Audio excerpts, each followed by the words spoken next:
BRS ఆఫీస్‌లోకి వచ్చి కొడతాం. ఎవ్వరిని రోడ్ల మీద తిరగనియ్యం. మేము ఒక్క క్షణం ఆలోచిస్తే గడప దాటరు.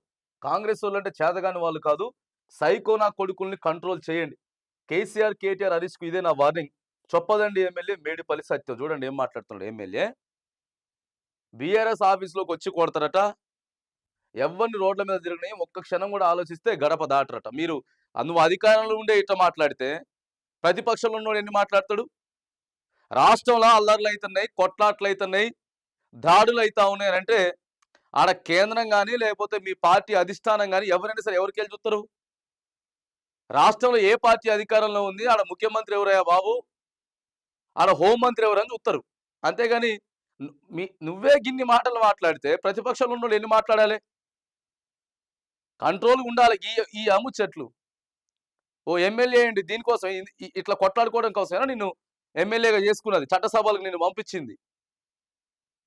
ఈ రకంగా మాట్లాడుతున్నా. మరి దీనికి ఇప్పుడు రేవంత్ రెడ్డి గారు ఏం సమాధానం చెప్తారు? మా ఎమ్మెల్యే బరాబరు మాట్లాడిండని చెప్పి జబ్బలు తెరుచుకుంటారా? ఎట్లా ఇప్పుడు ఏం చెప్తారు? చెప్పురు సమాధానం చెప్పురు. సీదా చెప్తున్నాడు. ఆయనే చెప్తున్నాడు నిన్న. ఒక్కొక్కరిని కొడతాం, తిడతాం, చేస్తాం. ఇదేనా అండి ప్రజాస్వామ్యం అంటే? మొన్న దానం నాగేంద్ర ఖైరతాబాద్ ఎమ్మెల్యే ఏమన్నాడు అసెంబ్లీలో? ఏ ఒక్క నా కొడుకుని కూడా తిరగనేమో బయట అన్నాడు. ఏమైంది లాస్ట్‌కి? 2 రోజుల క్రితం ఇంటర్వ్యూకి పోయి ఏం చెప్పిండు? ఆ మాట నేను మాట్లాడకపోయి ఉండాల్సింది. అది కొంచెం అనవసరంగా మాట్లాడినా. నేను కేటీఆర్ కూడా క్షమాపణ చెప్పినా అని చెప్పిండు. ఇవన్నీ పనిచేస్తాయా? ప్రత్యక్ష రాజకీయాలలో పనిచేస్తాయా? వచ్చి కొడతాం, చేస్తాం, ఒక్కని కూడా గడప దాటాడు.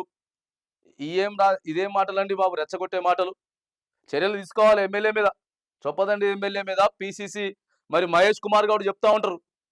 ఖచ్చితంగా క్రమశిక్షణ చర్యలు ఏవైతే ఉన్నాయో ఒక్క మాట కూడా నోటి నుంచి బయటకు వచ్చి తేడాగా మాట్లాడితే ఖచ్చితంగా మేము షాకోజ్ నోటీసులు ఇస్తాం. కాంగ్రెస్ పార్టీ అలాంటిది కాదు. మా రాహుల్ గాంధీ గారు, మా సోనియా గాంధీ గారు ఇలాంటివి మెచ్చరు.